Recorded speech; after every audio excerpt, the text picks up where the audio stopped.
Pemirsa, Masjid Istiqlal juga ada di Amerika Serikat, tepatnya di Sugar Land, Texas. Masjid ini jadi tempat berkumpulnya diaspora Muslim Indonesia sejak diubah dari bangunan gereja pada 2015. Tapi seiring bertambahnya jemaah, masjid ini mulai melebihi kapasitas. Untuk itu, dengan dana yang dikumpulkan secara bertahap, pembangunan masjid baru dimulai tahun ini.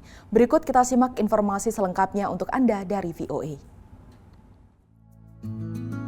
It's super important to have Indonesian influence in the mosque. I think a lot of Indonesian Muslims in America aren't very well known in the public, and it's crazy because I think Indonesia is like the biggest Muslim population in the world. Menampilkan wajah Indonesia yang dipadukan dengan desain tradisional memang menjadi bagian dakwah memperkenalkan Islam dan Indonesia dalam merancang pembangunan Masjid Istiqlal di Sugar Land, tak jauh dari kota Houston, Texas. As our community has started to grow larger, we really need to have the space to accommodate our Jama'ah to park as well as to just pray, because while this has been good for the past few years, we definitely needed to expand. Masjid baru diaspora Indonesia ini memang dibutuhkan untuk mengakomodasi jemaah yang semakin bertambah, terutama saat Ramadan. Kapasitas masjid lama yang terbatas membuat jemaah pria terpaksa melakukan sholat di luar.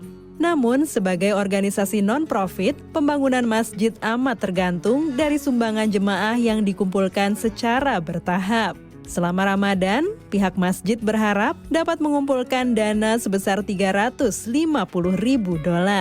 Untuk pembangunan masjid yang baru, itu penggalangan dananya itu terutamanya berasal dari swadaya masyarakat Muslim Indonesia yang sebagian besar tinggal di Houston ataupun di luar kota Houston.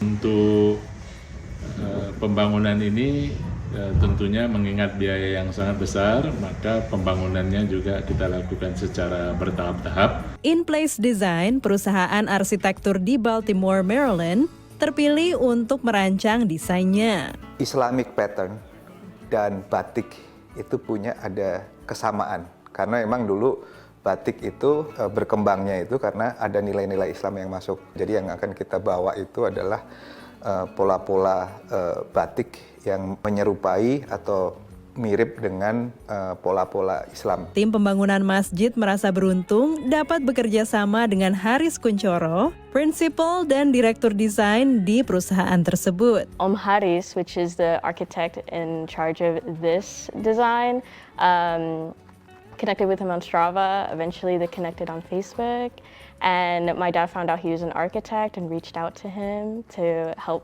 design our mosque. Kalau mendesain masjid itu harus ada kubah.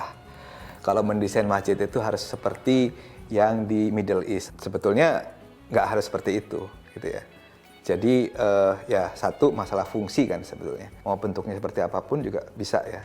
Cuman memang branding itu perlu, dan tugas kami ini di sini sebagai desainer dan arsitek, gitu, bagaimana bisa mendesain atau merumuskan bahwa kalau melihat ada masjid, oh itu masjid Indonesia. Saat ini konstruksi masjid dan lapangan parkir sudah mulai berjalan. Dengan dukungan dana yang cukup, masjid baru diharapkan akan dapat mulai dipakai tahun ini. With this new mosque, the design of the building will be facing the Kaabah, so it'll be a lot more ergonomical. So it'll be really nice in that sense. And then there's another building on top of that for like a multi-purpose activity room and a bigger place to do wudu and stuff. Because right now, if you saw the bathroom, it's pretty small, right? Kapasitas lebih besar dengan berbagai fasilitas akan memungkinkan masjid melayani jemaah dari berbagai kalangan usia dan bangsa, tak hanya Muslim Indonesia. Dari Sugar Land, Texas dan Baltimore, Maryland, tim VOA.